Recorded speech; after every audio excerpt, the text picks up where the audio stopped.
Hey everyone, welcome as always to the collegevíne YouTube channel. Before we get started about recommendation letters today, don't forget to subscribe to our channel and like the video below to show your support and keep following all of our college admissions videos. Thanks, and let's get started. So today we're going to talk about recommendation letters, like I said. Most of your college application will contain hard data about your academic performance. That comes in the form of your GPA or your class rank, your standardized test scores, and your transcripts. There are only a few opportunities on your application to really shine as an individual with some of that more qualitative data, and recommendation letters is one of those important opportunities. That means that it's really important to submit really strong recommendation letters, and today we're going to talk about how you can make sure you obtain those from your teachers and your counselors. First of all, you're probably wondering what actually makes a strong recommendation letter anyway? Well, when we talk about a strong recommendation letter, what we really mean is a letter that highlights your strengths in an engaging way, that builds on your application profile, and that lends additional insight into your skills and your character as a unique applicant. A teacher who knows you well can provide colleges with a really wide range of details about your performance in school, far beyond what your grades and your transcript actually reveal. Did you show deep and productive interest in a particular topic? Were you comfortable with constructive criticism of your work? Do you have a special ability, for example, translation, that isn't readily visible in your transcript? Teachers can speak to these questions and many more, and overall round out the admissions officer's perspective of you through your application. In their recommendations, teachers can also provide context for the academic and extracurricular information that once again makes up the bulk of that application. If you win a National Merit Scholarship, for instance, it's important to know whether your high school regularly produces scholarship winners, if that's a common thing, or if it hasn't had a National Merit Scholar in a decade, making you really impressive. Many colleges are interested not only in your achievements on their own in a vacuum, but how you've made the best of the opportunities available to you and excelled given the context of your environment.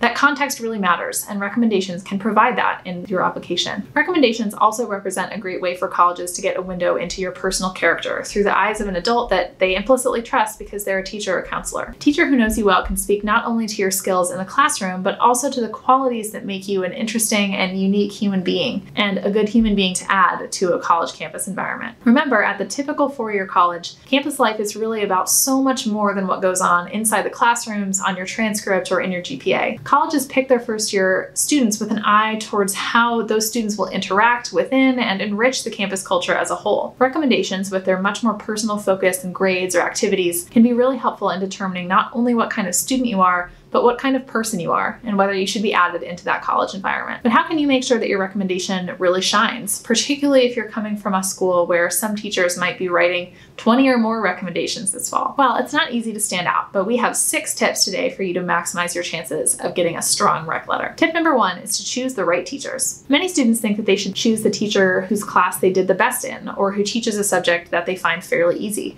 But that's not necessarily the best approach. Instead, you should think about the teachers who know you not only as a stellar student, but also on a really personal level. Pick a teacher with whom you've communicated a lot, with whom you've shared a bit about yourself, and overall who can speak to who you are, once again, as a person, more than just a student. Ideally, this teacher will know you not just in a classroom context, but also in an extracurricular context. For example, a speech teacher and a debate coach, a history teacher and a Model UN advisor, or other teachers who have played more than one role in your high school career.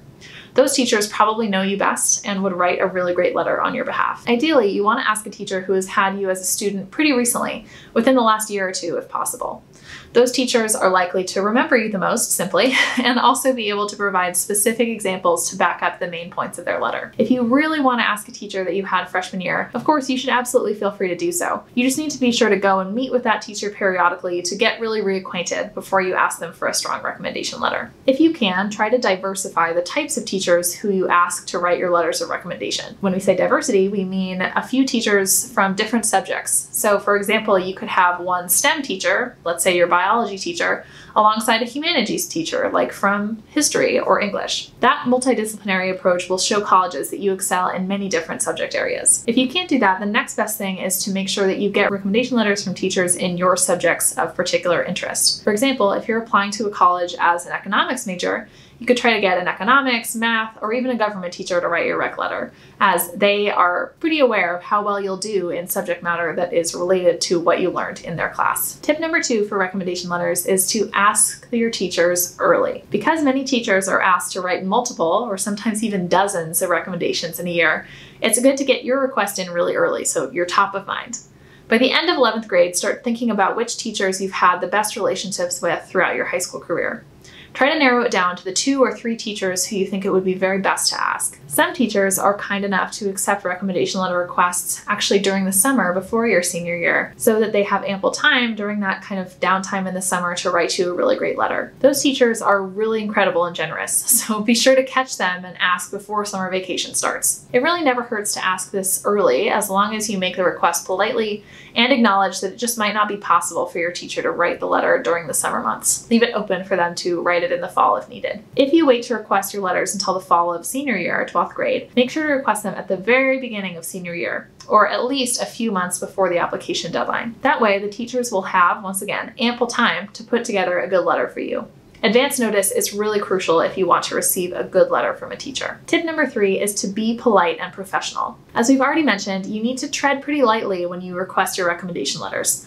Writing rec letters is not part of a teacher's job. You're basically asking them to work overtime for you. If they agree to write you a letter, they're doing it purely out of the goodness of their heart and because your teacher wants to see you succeed. For that, you should be really grateful and take it into consideration when you're requesting the letters. For example, asking for a recommendation letter shouldn't just be a 2-sentence email that quickly asks, tells them what college you're applying to, and thanks them in advance for writing the letter. Instead, you should ask for a rec letter with an in-person stop by their classroom. You should chat with them, you should catch up, and then really politely ask whether they have the time or would be willing to help you get into the college of your choice by writing you a letter of recommendation. Show that you're asking them to write the letter because you trust them, because you have a really positive relationship with them. Those things will be more likely to help them say yes. If asking your teacher in person is just not an option and you really have to request the letter by email, be sure that at least the email is written formally and really kindly. Be sure to include some updates on your life and other relevant information in the email, along with some information about why you believe this teacher specifically is your best choice for writing the letter. Remind them that you really enjoyed their class and have a really great relationship with them. Also remember that this teacher is evaluating you for a college, and they'll probably draw on the most recent experiences they can remember with you. So you need to make sure that the interactions you have with that teacher while they're in the process of writing your letter and when you ask for the letter are professional, kind, and well-mannered so that those traits show up in the letter. More specifically, this means that if you're emailing a teacher, be sure that it's a professional email with no grammatical mistakes or spelling errors. It should be formatted correctly, of course, as we discussed in our comprehensive guide to email etiquette for high schoolers, a blog post that we will link in the comments of this video below. All of these polite and professional practices should apply to your entire relationship with a teacher while they're writing the letter. Be sure that you're not speaking to them too formally, but that you're polite, well-dressed, and well-mannered throughout the interaction that you have with them from the time you ask through the time they submitted your application, and probably beyond, of course. Tip number 4 is to provide the relevant information. So whenever possible, it's a good idea to meet with the teacher in person to discuss your recommendation. At this meeting, you can let the teacher know why you think he or she is uniquely able to write about you and your accomplishments during high school. Bring up examples of things that you learned in his or her class and things that you never forgot, or times that you thought you wouldn't be able to get something done but doubled your effort and succeeded anyway, particularly in their class, of course. This is also a good time to let the teacher know which schools you're actually applying to and why you think those schools are a great fit for you. You want to stress the characteristics that you hope the teacher will speak to in the recommendation, particularly ones that are in line with the school's philosophy. For example, you can say that you're applying to the engineering program at Dartmouth, for instance, because you thrive in a smaller school environment but want to be challenged and have been interested in engineering ever since your successful science fair project in 10th grade. Those are all helpful ways to craft a recommendation letter when the teacher sits down to write. Finally, it's always a good idea to provide the person writing your recommendation with a cheat sheet. That cheat sheet could be something as simple as a resume and your transcript, but no matter what form it takes, it should have all of the basic information about your classes and grades and your accomplishments and activities. That way your teacher has all of that information at their disposal and won't need to guess, which would be a bad thing, or ask you if he or she can't really remember whether you were the captain of cross country or if it was actually winter track. Tip number 5 is to follow up with the teacher that you've asked. So after you talk with the teacher and he or she does agree to write you a letter, congratulations, you don't want to just leave that interaction there. You want to be sure to send an email or some more informal form of communication thanking them again for agreeing to write your letter and asking if there's any more information they need to write a great recommendation. Of course, you can always contact them, whenever you need to, but don't be too pushy. Don't follow up too much. You should contact a month before the letter is due to make sure they haven't forgotten to write it. You want to remind them about the application due date and see if the letter is in progress. It might ease some of the anxiety that you might be feeling as you wait for the letter to be finished. Of course, always keep in mind that teachers aren't perfect. Even if a teacher agrees to write a letter of recommendation and gives you every assurance that it will happen on time, they may forget as time passes, or they may not submit the letter by the deadline. It's really up to you to check in with the teachers that you've asked to write your recommendation letters to be sure that they haven't forgotten, because a lot of things have gotten in the way. Once again, be careful not to check in too often though. In fact, repeatedly bugging your teachers about the letter may annoy them. If the deadline gets close and your teacher still hasn't finished the letter, you can start contacting them a bit more frequently. But before that, you want to just leave them alone. You want to be conscious and respectful of all of your teachers' varied responsibilities. After all, recall that your letter is probably not the most important thing on their mind. Tip number 6, our last tip for today, that is to express gratitude. Once your teacher has written your recommendation letter, it's super important that you thank them for taking the extra time and effort to help you with your college applications.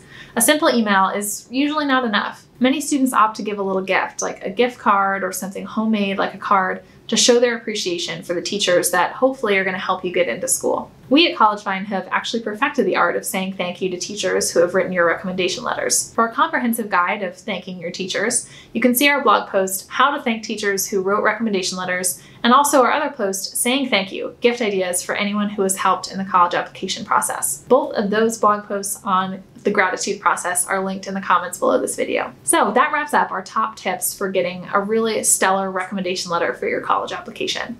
For more help, you can check out our series of tips and FAQs about recommendation letters available on our blog and also linked in the comments below. Or for more general guidance on building a strong college application, don't forget that you can always visit us online at app.collegevíne.com. That's it for today. Thank you as always for visiting our YouTube channel, and if you're applying to college this fall, best of luck.